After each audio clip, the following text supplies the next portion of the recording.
Miércoles 5 de febrero de 2025 y continuamos meditando la carta del apóstol San Pablo a los Hebreos. Hoy desde el versículo 4 al 7 y del 11 al 15 del capítulo 12, continuación de lo que veníamos leyendo el día de ayer, explicando algunos puntos claves de esta lectura. Lo que terminábamos diciendo ayer, lo comenzamos diciendo hoy.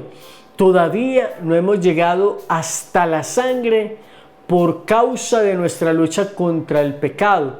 Es decir, que desafortunadamente nosotros muchas veces no generamos resistencia al pecado. Antes, al contrario, nos quitamos el sombrero y le hacemos la venia al pecado. Pero en esta lectura hay un componente interesante. No rechaces la corrección del Señor, ni te desanimes por su reprensión, pues Dios reprende a quienes ama. Si tú en este momento estás pasando por una situación difícil en tu vida, esto me hace acordar de algo que yo le he dicho al Señor durante muchos momentos, espacios de mi vida. Las categorías espaciotemporales en el mundo espiritual no existen. Mientras yo llevo aquí 2 minutos hablando con ustedes, en el purgatorio han podido pasar 2 años o más. Imagínense ustedes. Entonces yo, cuando tengo una deuda con Dios, yo le digo: Señor, si tengo algo pendiente para pagarte, haz que te lo pague en esta vida.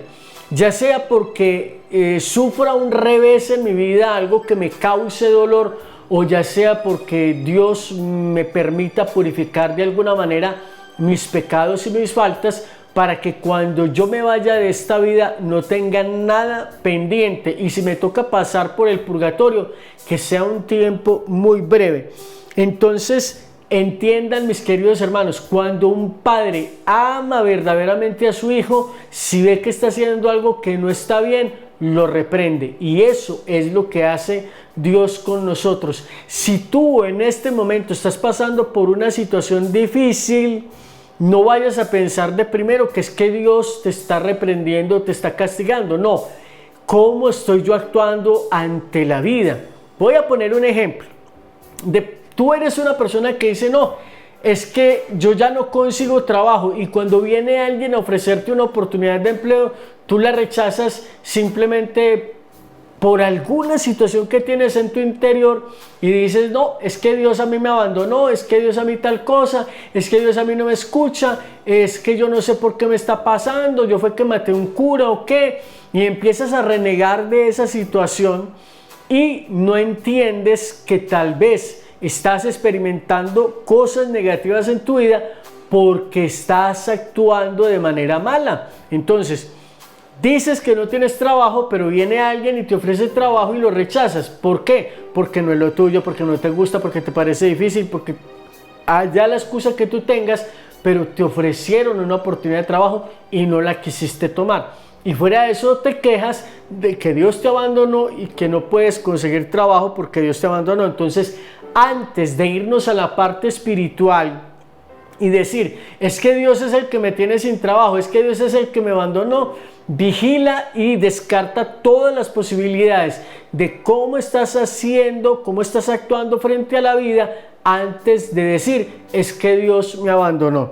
La respuesta del Salmo 103: la misericordia del Señor dura por siempre para aquellos que le temen. Qué bueno, queridos hermanos, nosotros hoy acogernos a la misericordia de Dios, que es eterna. Pero no podemos abusar de la misericordia de Dios, que porque es bueno Dios y porque es misericordioso yo me voy a aprovechar de Él. No. Alguna vez me encontré con una persona que me decía: Omar, usted ora muy bueno.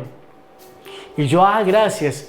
¿Qué estás esperando para entregarle tu vida a Jesús? No, yo todavía estoy muy joven. Cuando esté más viejito yo me le entrego a Dios. ¿Y a ti quién te garantiza que vas a tener en 5 años o que vas a estar vivo dentro de 5 meses o que vas a amanecer vivo mañana. La oportunidad tuya para cambiar es hoy, es este momento. No dejes para mañana lo que puedes hacer hoy.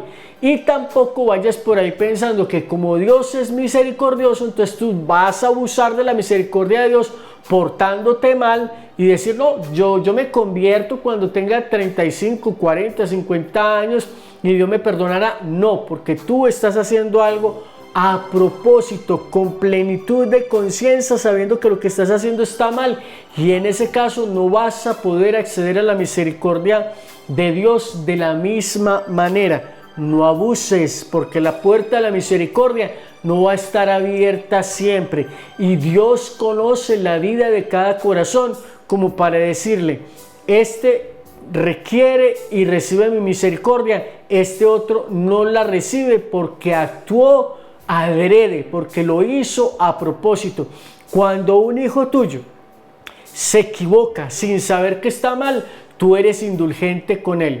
Pero cuando él repite una conducta aprovechándose de ti, de tu bondad, como decimos en otras ocasiones, midiéndote el aceite, tú dices, sí, ya sí se está pasando, ya ahí sí no. Entonces ahí sí lo corriges, ahí sí lo castigas, y eso es una lógica que a nosotros nos viene de manera sobrenatural de parte de Dios, que nos está enseñando que si nosotros como seres humanos no estamos dispuestos a aceptar los abusos de otra persona hechos con voluntad y propósito adrede por medirnos el aceite, que nosotros no vamos a aceptar eso, entonces entendamos que tampoco Dios nos va a aceptar lo mismo a nosotros.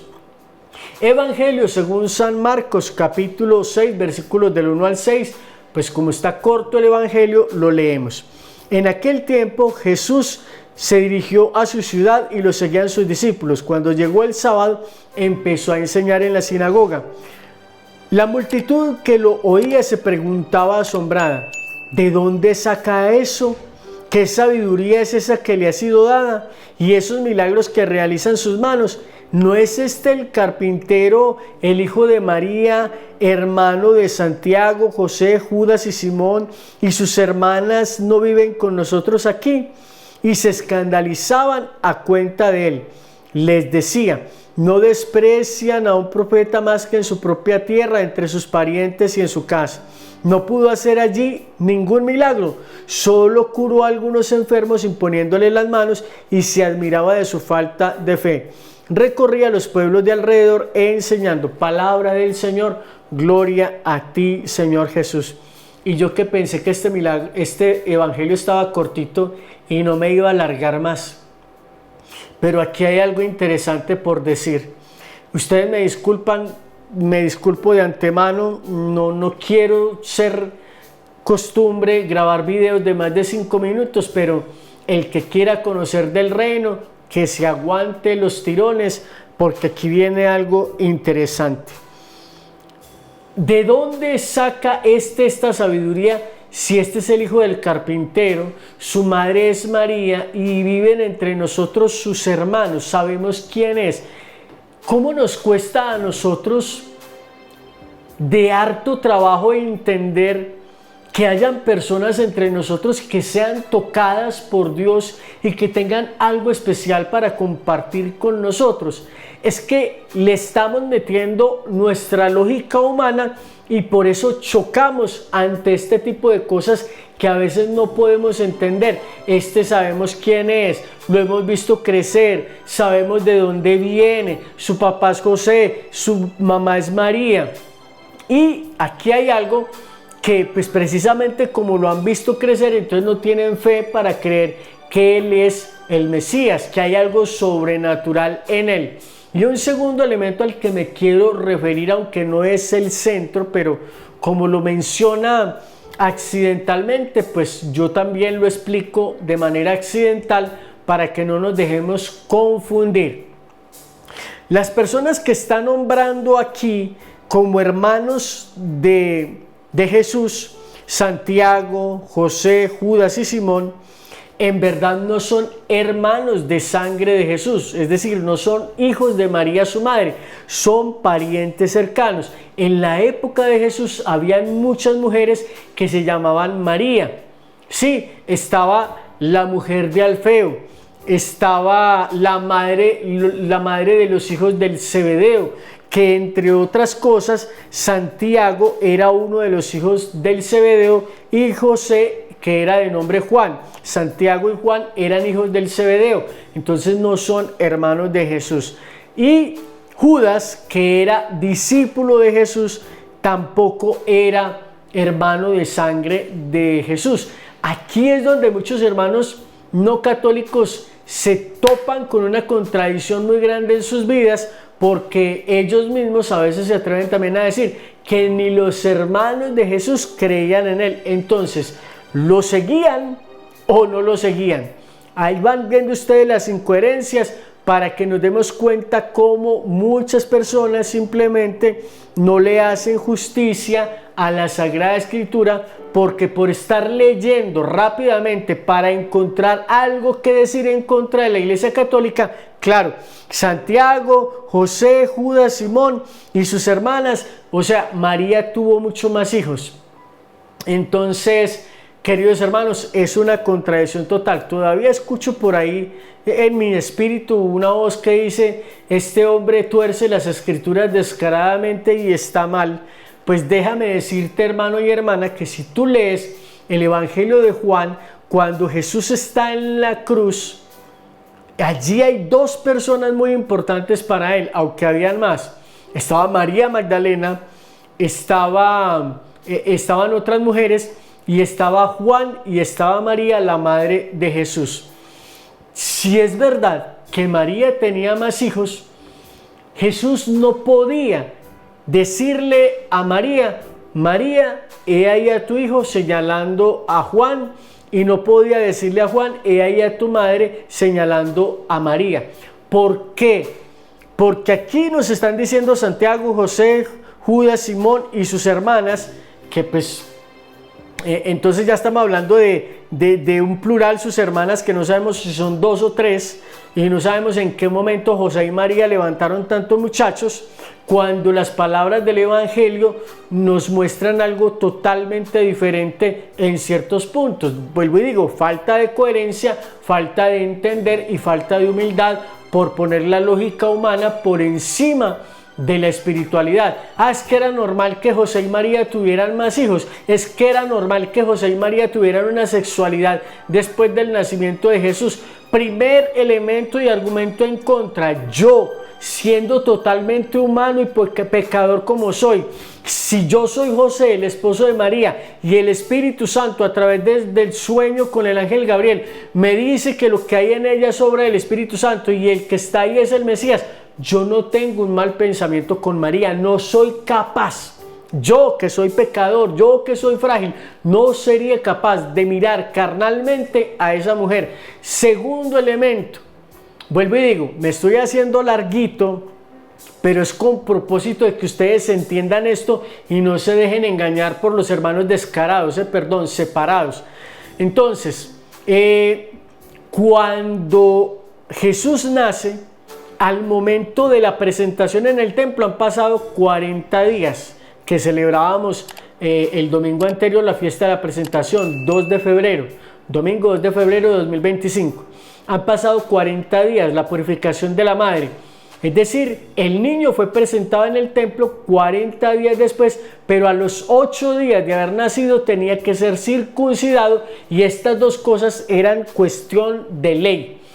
Bueno, cuando Herodes manda a buscar al niño para matarlo, da la orden de matar a los niños menores de 2 años. Si el niño Jesús nace y tiene que huir inmediatamente a Egipto, ¿qué lógica hay en que el rey Herodes mande a matar a los niños menores de 2 años?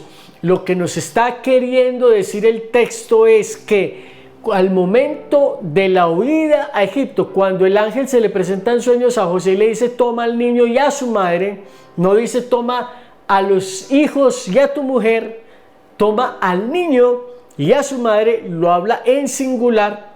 Lean el Evangelio de Mateo. Y huye a Egipto porque Herodes va a buscar al niño para matarlo. En ese momento el niño Jesús ya tenía entre 6 meses y 1 año. ¿Se dan cuenta por qué Herodes manda a matar a los niños de 2 años hacia abajo? Porque ya ha pasado un tiempo. Entre 6 meses y 1 año, posiblemente hasta 1 año y medio, podía tener Jesús al momento de la huida a Egipto. Cuando unos versículos más adelante el texto nos dice, qué pena, estoy mirando si la batería del micrófono todavía está funcionando. Cuando en sueños se le vuelve a presentar el ángel a José para decirle que tome, escúchenme bien, lean el texto, léanlo para que no se confundan. Se le presenta nuevamente el ángel a José en sueños y le dice, toma al niño singular y a su madre, no dice tu mujer, dice al niño y a su madre. Entonces estamos hablando de que de la huida a Egipto, 6 meses, 1 año, al momento en que el ángel se le presenta, cuando ya ha muerto Herodes, han pasado 4 o 5 años. Mis queridos hermanos, ahí les doy la pista. Han pasado 4 o 5 años, es decir, Jesús ya tenía entre 4 y 6 años posiblemente. Esa era la edad que Jesús tenía cuando se le presentó el ángel a José en Egipto. Vuelve a tu tierra porque ya han muerto los que querían hacerle daño al niño. Jesús ya tenía 5 a 6 años, 4 a 6 años más o menos. Y el ángel, ¿qué dice? Toma a tus hijos y a tu mujer. No, sigue hablando del niño y su madre. Es decir, hasta ese momento no habían más hijos. Y lo normal en esa época era que vinieran uno detrás de otro. Yo no me llevo 1 año con mi hermano mayor. No me llevo 1 año con él. Entonces, resulta que en la época era todavía mucho más propicio que los niños se dieran así con rapidez. Si José y María convivieron como una pareja normal, cuando el ángel se presenta para decirle a José en Egipto, toma al niño, le hubiera dicho sin ningún problema, porque es que eso no es pecado, como dicen algunos hermanos no católicos, es que no es pecado que ellos tuvieran más hijos. Entonces el texto dice, toma al niño y a su madre, no a los niños y a tu mujer. Y la última vez que la palabra de Dios nos menciona a José en la Sagrada Escritura es a los 12 años, cuando van a presentar a Jesús, cuando lo llevan al templo, que se supone que ya el niño de 12 años ya puede ser intronizado o entrado al templo para tener pues ya una participación espiritual en el templo. Y la Biblia está hablando de José, María y de Jesús, y ya Jesús tiene 12 años. Entonces háganme el favor. Estos hermanos, repito para volver acá al texto, Santiago, José, Judas y Simón, eran parientes cercanos de Jesús. No eran hijos de María, no eran hermanos de sangre. Entonces volvemos nuevamente con el hecho de que a Jesús lo conocían y no le creían que fuera un profeta, precisamente porque había crecido en ese ambiente con toda esa gente, y para ellos era ilógico entender que ese fuera el Mesías. ¿Por qué? Porque a pesar de que era un pariente cercano, no tenían claridad sobre su nacimiento y cómo fue que él vino a este mundo, porque María, en su humildad, no iba a estar por ahí, soy la madre del Mesías, soy la madre del Señor, se me apareció el ángel. No, tan es así que en la Sagrada Escritura, y gracias a Dios, que eso quedó en la Sagrada Escritura para que no vengan a decir que estoy inventando. Gracias a Dios, no es María, sino el ángel quien se le presenta en sueños a José y le dice, no temas tomar a María, tu mujer, porque lo que está engendrado en ella es obra del Espíritu Santo. Menos mal, eso quedó escrito en la Sagrada Escritura, porque de lo contrario, si así hablan mal de María, ¿cómo sería donde no estuviera escrito esto? Hermanos, con todo el amor, con toda la humildad les pido perdón si me he alargado un poco en la explicación, pero vale el tiempo que salgamos de la ignorancia, y la única forma de salir de la ignorancia es tomarnos tiempo para escuchar la palabra de Dios y explicaciones que sean verdaderamente coherentes conforme a la Sagrada Escritura, porque les expliqué de acuerdo a la Sagrada Escritura.